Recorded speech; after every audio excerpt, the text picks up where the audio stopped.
Current advice from agencies and the Australian government lawyers is that Unrwa is not a terrorist organisation and that existing and additional safeguards sufficiently protect Australian taxpayer funding. The Unrwa Senior Communications Manager, Jonathan Fowler, joins us now from East Jerusalem. Jonathan, thank you so much for your time. I mean, obviously this is a huge relief, but how much more do you need to get back to where you were before October the 7th?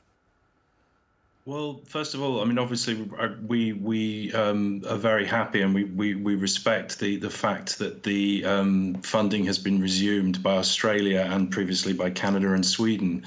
But as of today, we still have 13 donors, including some major donors, who still suspended funding to Unrwa, and that accounts for about 43% of our forecasted income for 2024. So we're still looking at an impact of $364 million, which at this critical time with the war in Gaza is unmanageable. We need the donors to come back as soon as possible. Jonathan, can you tell us what UNRWA's own investigations have found into these Israeli allegations? I do understand that some Western countries had said they had looked at the information and found it to be quite thin.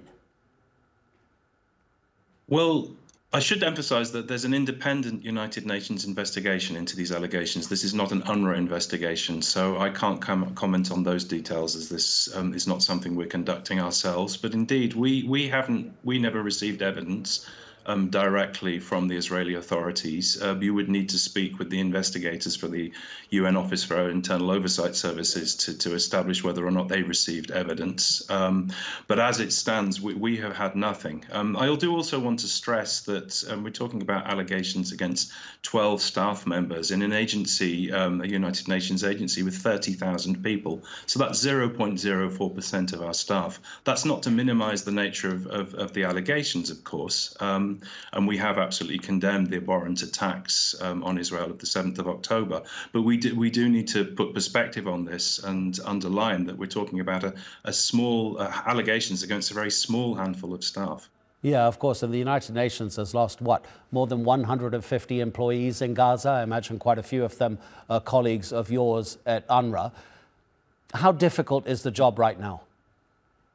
It's extremely difficult. Yes, indeed. In fact, the number of United Nations staff who have been killed so far in Gaza is now 165.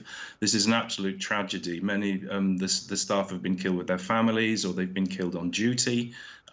We have 13,000 staff in Gaza who, before the war, were delivering things like teachers, also healthcare, absolutely essential for the well-being of the people of the Gaza Strip. Because our staff are part of the community, they have been displaced like other Gazans, and we've been meeting the challenge of being able to continue our work. Around 3,000 of our staff are heroically continuing to do what they need to do to try to alleviate the impact of this humanitarian crisis. Jonathan, thank you so much indeed. Really, really appreciate it. Jonathan Fowler from the UN Agency for Palestinian Refugees.